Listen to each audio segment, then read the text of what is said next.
half of the Premier League. The top four, of course, City well clear. United with the 2-point buffer over Liverpool, 2 points ahead of Spurs, and then 8 points behind Chelsea. And that all leads into the second half of the derby day in the Premier League. That's the Manchester derby. Julian, at the Etihad, City can clinch the title, can't they, against United? But just how will Pep Guardiola approach this with the second leg of the Champions League just 3 days later?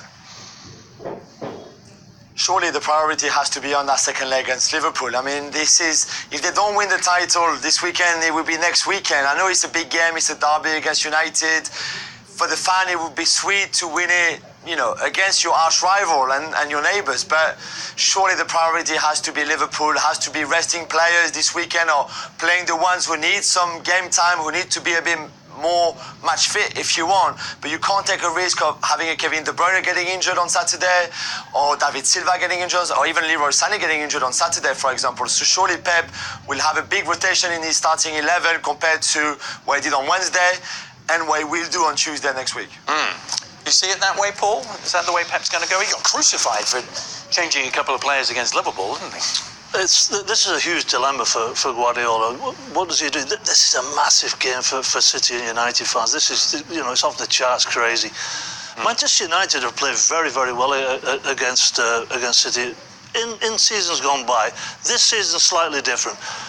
It's going to be a test of whether he plays Aguero. Does he give him 20 minutes off the bench? Is he going to be fit enough to play? Because he's going to be key if they're going to go through on Tuesday night.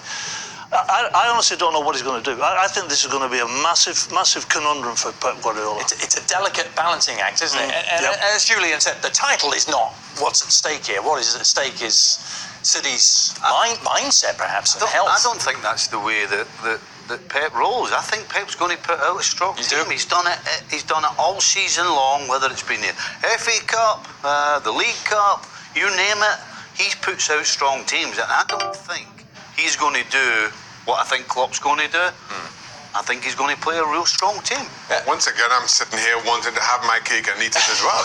I mean, as much as what's at stake for City in terms of the Champions League, as we were discussing, but you have an opportunity to win the league at home against Manchester United.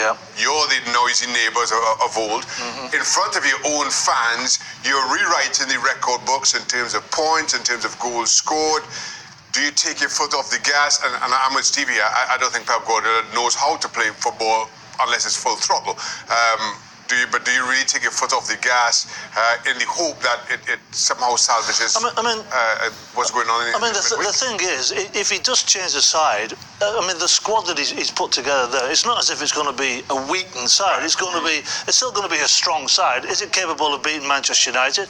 Probably is. Yeah, I think that they'll have enough. But he's still got enough in the tank to see this game. But as Julian says, is he going to rest those key players, De Bruyne and so on? Is there a mental aspect to this as well? Getting some of that swagger back that they clearly lost at Anfield, and no better way than winning the title. I don't think so. Listen, you don't go through a season the way they have so far, playing the way they have, scoring the goals, making opportunities, and the individual performances that they've had. And the team performances, everything they've done this season almost has been fantastic. So, they know there's going to be setbacks, but it's not going to be enough to dent the